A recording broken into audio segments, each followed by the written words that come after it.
दास भी अपने आप को अत्यंत सौभाग्यशाली मानता है कि पूज्य आचार्य जी ने अपने एक सबसे छोटे सेवक के रूप में इस दास को भी स्वीकार कर रखा।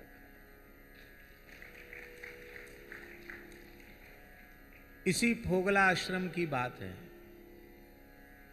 पूज्य आचार्य जी की कथा इसी मंच से हो रही थी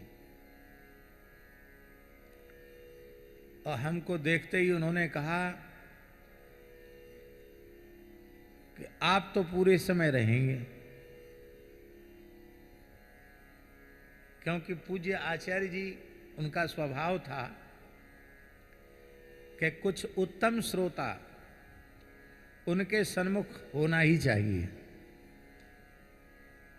और चाहे जितना बड़ा महात्मा हो, अन्य मनस्क होकर सुन रहा हो या सामने बैठकर सो रहा हो, तो बिल्कुल बोलने में तनिक भी संकोच नहीं करता। ए महात्मा उठो।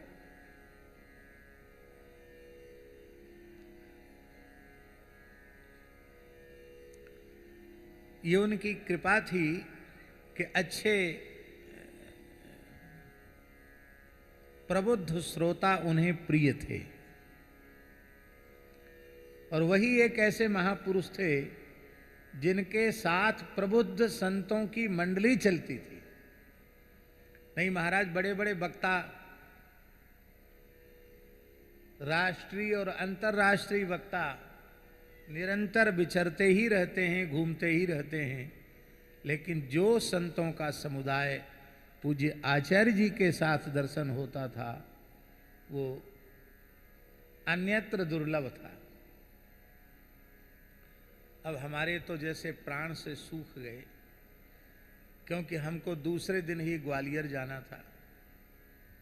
वो आचार्य जी ने पहले दिन कह दिया कि आप तो पूरे रहेंगे कथा में। ऐसे सामने दास बैठा था,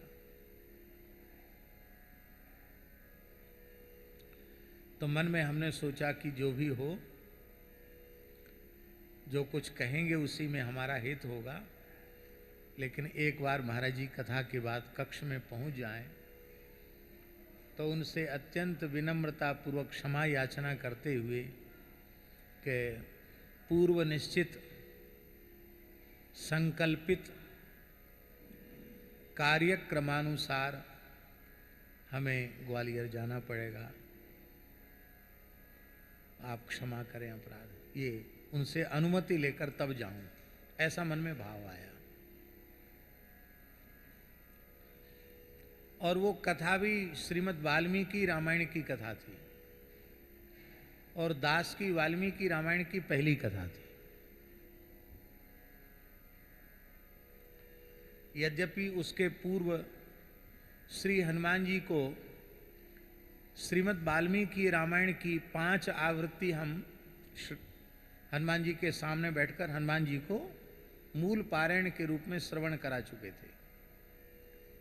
और वस्तुतः आदि काव्य श्रीमद् वाल्मीकि रामायण के जैसा संपूर्ण पौराणिक ऐतिहासिक वाङ्मय में, सनातन वाङ्मय में श्रीमद् वाल्मीकि रामायण के जैसा श्रीमद् वाल्मीकि रामायण ही है। उसकी तुलना में किसी ग्रंथ को नहीं स्थापित किया जा सकता। ऐसा अद्भुत रसमय महाकाव्य श्रीमद् वाल्मीकि रामायण है कि उसके पाठ में इतना आनंद होता है कि लगता सब छोड़ के अहर्निश यही करते रहो। इतना अद्भुत रस है उसमें, क्या कहना। तो दास ने तो सुना भी नहीं था, केवल मूल पारायण किया था। तो मन में ये संकोच भी था कि हमने कभी सुना नहीं और हमको पहले पहले वाल्मीकि की कथा कहनी होगी। तो महाराज जी आसन से उठकर कक्ष में पहुंचे। यद्यपि हम लोगों को इतना विवेक सदा रखना चाहिए कि वक्ता कथा मंच से उठकर, व्यासपीठ से उठकर आसन पर पहुंचे तो कम से कम 1 घंटे का अवसर तो उसको देना चाहिए। ऐसा नहीं कि साथी पीछे लगे चले जाओ। पर हमने इस विवेक का आदर नहीं किया, हम पीछे ही लगे चले गए और महाराज जी यहीं विराजे थे फोगलाश्रम में। हम गए, साष्टांग किया और पूज्य आचार्य जी से निवेदन किया। बिल्कुल रुष्ट नहीं हुए, बड़े प्रसन्न हुए। बोले हनुमान जी को कथा सुनानी है, वाल्मीकि रामायण की सुनानी है, बहुत प्रसन्नता है, खूब आशीर्वाद, जाओ। हमने कहा महाराज जी एक बात का बहुत संकोच है। क्या संकोच है? तो हमने कहा हमने वाल्मीकि रामायण पढ़ी नहीं है, हमारा गुरुमुख नहीं है और अनधिकार चेष्टा है। भागवत जी तो वृंदावन का संस्कार है, कहते सुनते रहते हैं, लेकिन हमने श्रीमद् वाल्मीकि रामायण पढ़ा नहीं। आपको हम क्या कहें? महाराज जी कथा में पूरा श्रम करते थे, मध्यम स्वर से नहीं बोलते थे, पूरी शक्ति लगाकर बोलते थे, पूरी तन्मयता पूर्वक महाराज जी बोलते थे, पूरा श्रम करते थे। और इसके बाद भी महाराज जी तत्काल आचमन किया उन्होंने,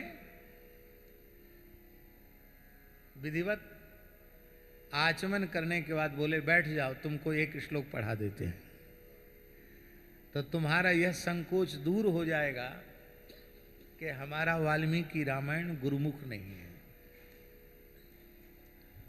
और महाराज जी हम आपको क्या कहें, तपस्वाध्याय निरतम तपस्वी वाग्विदाम्बरम नारदम परिपप्रच्छ वाल्मीकि मुनिपुंगवम, ये तो उन्होंने विशिष्ट व्याख्यान करके सुनाया ही। और मानषाद प्रतिष्ठाम त्वमगमः शाश्वती समाह यत्क्रौंच मिथुनादेक मवधि काम मोहितम, इसकी इतनी अद्भुत व्याख्या उन्होंने प्रस्तुत की कि यह राम कथा का बीज है और वाल कांड से लेके उत्तर कांड तक संपूर्ण कथा इसमें विद्यमान है। ये विधिवत उन्होंने, हम घड़ी तो हमने नहीं देखी, घड़ी हम रखते भी नहीं, लेकिन हमारा अनुमान है कि कम से कम 1-1.25 घंटे तक आचार्य जी ने दास पर कृपा की और कहा अब जाओ। तो हमने श्रीमद् वाल्मीकि रामायण के गुरुदेव के रूप में पूज्य श्री आचार्य जी को स्वीकार किया, उनके चरणों में हमने अपना समर्पण किया और उसी भाव से हम उनका मंगलमय स्मरण करते हैं और अपना सौभाग्य मानते हैं कि उनके उत्सव में दास को बैठ कर के कुछ वाणी से उनके चरणों में सेवा करने का सौभाग्य प्राप्त होता है। ये उनका महान अनुग्रह है।